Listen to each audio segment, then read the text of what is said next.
Now it's time for us to discuss more of these headlines in simple keywords with Adam joining us via Zoom. Good morning, Adam.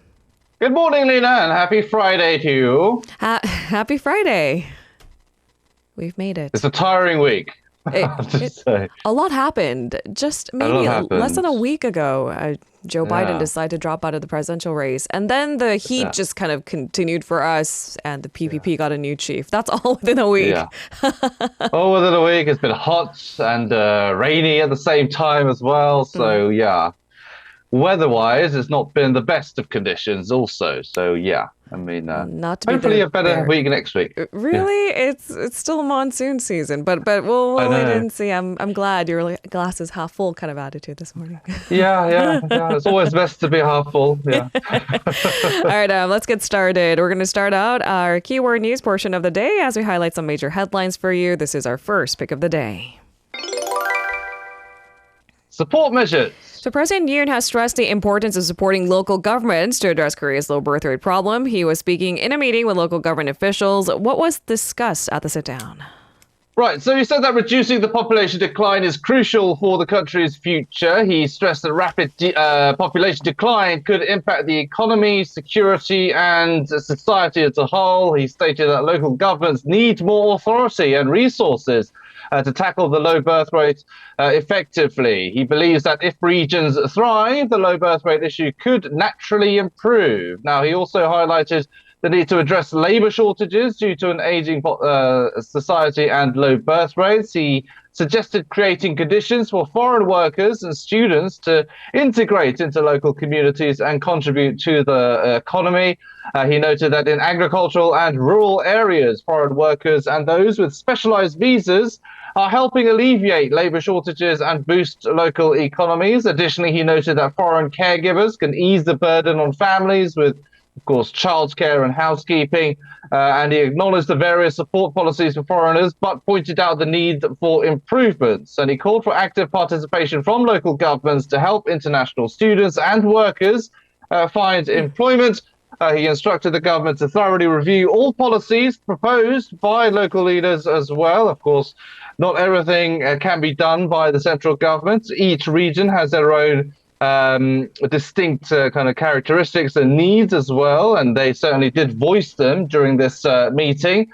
Yoon also, meanwhile, appointed an economics professor at Hanyang University, Yuhemi, as the first ever senior presidential secretary for low birth rate issues. The top office described her as a mother of twin children who understands the reality of working mums and possesses the professionalism and experience to prepare comprehensive proposals to overcome the low birth rate. So the president basically wants local governments to do their part in trying to help the central government tackle this issue of low birth rates. That's been, of course, dogging the nation for years on end now. And as you can imagine, as you alluded to, each region has a different set of circumstances, different infrastructure, different availabilities to work with. So we'll wait and see what kind of plans we come up with. I know we sound like a broken record, but doesn't mean we can't stop our efforts, right? I mean, it's been an ongoing issue, but we still must tackle it. Yeah, there's been many measures and policies in place to try and tackle this issue. The majority of them have been deemed by critics as, failures. But of course, that doesn't mean the government's going to stop. I mean, there's a lot of creative measures and out-of-the-box measures are being thought up at the moment. So we'll have to see if they work. If not, then, of course, other measures will certainly be introduced as well. Then back to the drawing board, and then we try and then back to the drawing board. You get the picture. All right, let's move on to our second keyword of the day. ASEAN meetings. So Foreign Minister Cho Tae is attending the annual ASEAN Regional Forum in Laos with a focus on strengthening partnerships with Southeast Asian countries in response, of course, North Korea's increasing military threats. What can we expect at the meetings? Right, so Cho will participate in a series of multilateral events, such as the ASEAN Plus 3 meetings, which also involve China and Japan, along with the East Asia Summit ministerial gathering. The ministerial conference involving all delegations will take place on the last day of the 3-day event. Now, in between these sessions, Cho may hold meetings with U.S. Secretary of State Antony Blinken and Japanese Foreign Minister Yoko Kamikawa. The government hosts this conference will not only discuss developing Korea-ASEAN cooperation, but also reaffirm international cooperation for the denuclearization of the Korean Peninsula.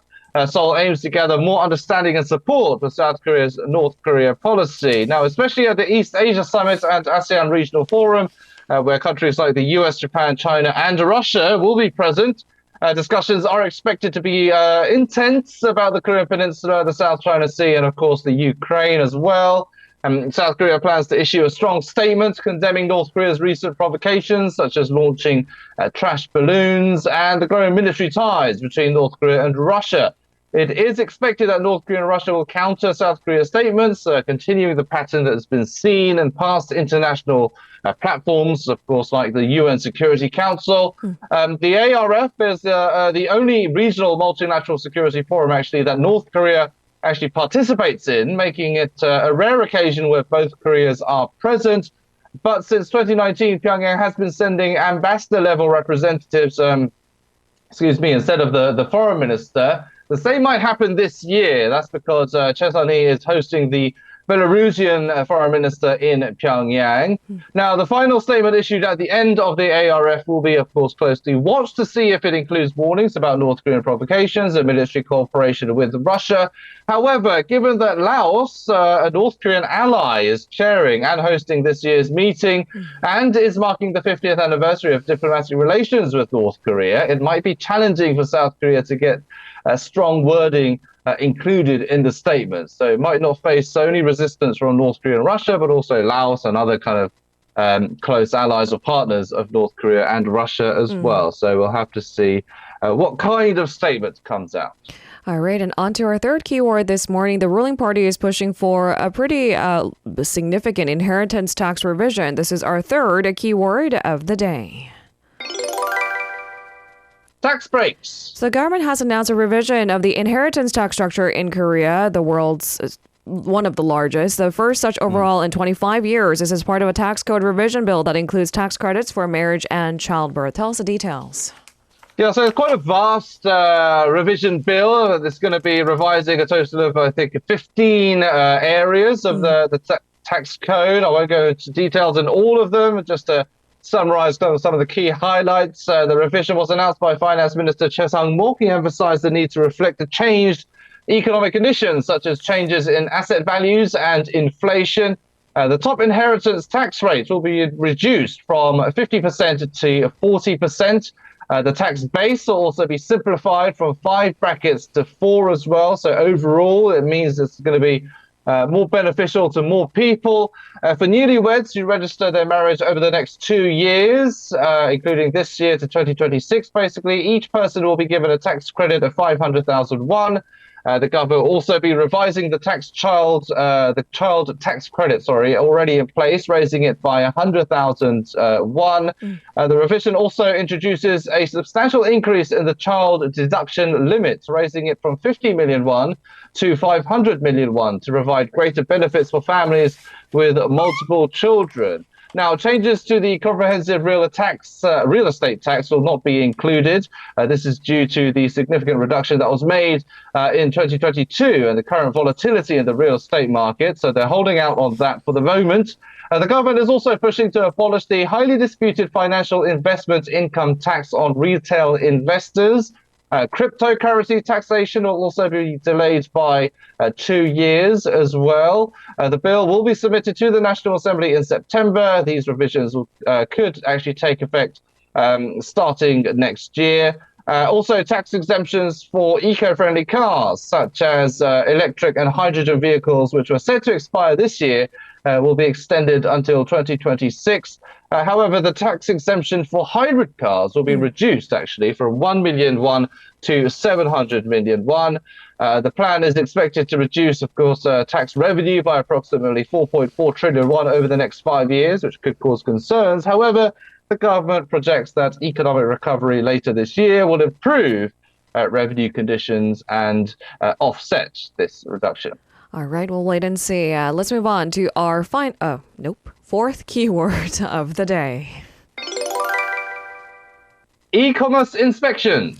All right, so the Fair Trade Commission has launched on-site inspections into e-commerce platforms Tmall and We Make Price over their delays in payments to sellers and refunds to customers. Angry customers stormed the headquarters, right? Yeah.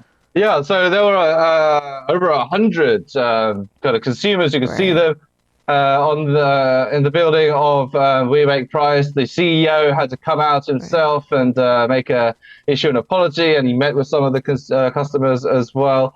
So it was quite an uncomfortable encounter, I guess, for both parties. But of course, consumers are pretty angry because they simply didn't have a channel to express their anger, because when they tried to make their complaints through the websites of these platforms, they didn't really get a response. So that's why they ended up going to the headquarters en masse. But the government is now trying to step in. The inspection by the FTC aims to assess the scale of delayed payments to sellers, the status of seller departures as well as the consumer refund requests. They also check for potential violations of e-commerce laws related to consumer refunds and service contract obligations. The FTC urged that Tmall and We Make Price to take responsibility and develop plans to resolve the situation. Financial authorities have not yet determined the exact extent of the damage, but estimates suggest it could exceed 170 billion won. Now, it emphasized the need for Q10 as well, the Singapore-based parent company, to actively resolve the issue and minimize consumer and seller harm. Additionally, a meeting was held with relevant government departments as well to discuss further actions.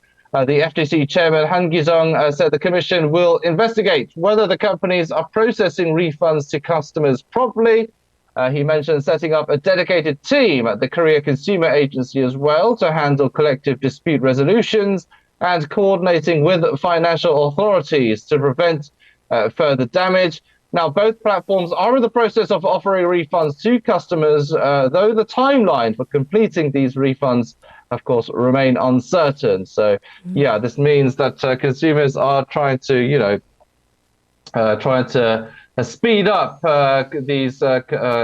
the resolution of these complaints, but of course it may take some time. And of course consumers are angry. The companies are saying they're going to try their best, but when are these refunds going to happen is the question that of course is a bit unanswered at the moment. So yeah, this it's a bit of a tricky one. There's a lot of people involved, not just consumers, but of course sellers are also angry as well. Of course, they are still waiting on the money of their sales as well, which they're not getting. So yeah, it's a tough one. It really does come at an unfortunate time too. If you think about it, it's peak vacation season. You see some of the biggest damages incurred for customers, and it's these grand travel packages sometimes cost thousands of dollars if you're booking for four, for example. So yeah, exactly. Yeah. A lot of the anger is stemming from, it's not as if you're buying your everyday groceries from these places. They are high-ticket items like travel packages and, of course, a lot of furniture as well. You can see on the news that a lot of people are purchasing, a lot of furniture on these platforms amounting to millions and millions of won. So, yes, of course, that's what's sparking the anger even further. All right, we'll wait and see what the two companies are able to come up with. Let's move on to our final keyword of the day. Med meeting. So doctors across the nation will pause their services today to discuss the future of healthcare in South Korea. This comes as a conflict between the medical community and the government enters its 6th month. What can we expect, Adam? Right, so it's unclear at the moment how many doctors will actually close their clinics to join this discussion. But since Fridays usually have fewer outpatient appointments, made disruptions in medical services are not really expected. Now, the meeting will take place at 2 p.m. at the Korea Medical Association headquarters. The KMA expects about 100 doctors from various fields, including medical school professors, to attend the event. Now, doctors unable to attend in person will likely join the discussion online. The government is monitoring the situation, but does not plan any special measures in response to the discussion. It's not necessarily classified as a strike. They're just simply taking the day off, as a lot of clinics usually do, but it just happens to be that this day off is falling on the same day, and they're taking that day to talk about these measures. Now, before the discussion, though, emergency committees of several professors from a couple of medical schools and hospitals will hold a rally at the Health Ministry building in Sejong City, demanding the cancellation of increased medical school admissions. So it's likely that these discussions will basically repeat what demands have been made by the medical community already. Scrap that medical school quota hike, listen to the doctors, and possibly a prolonged strike by these medical doctors and professors now as well, and the residents, of course. All right. Already entering its 6th month. Adam, thank you so much for a week's worth of coverage. Have a safe weekend. We'll see you next week. You too. Have a safe and dry weekend. I'll see you next week. If you're listening to our program using the podcast service, just a reminder that we do go live Monday through Friday, 7 a.m. Korea Standard Time. So tune in and help us make the show more informative by giving us your input. See you bright and early on Good Morning Seoul.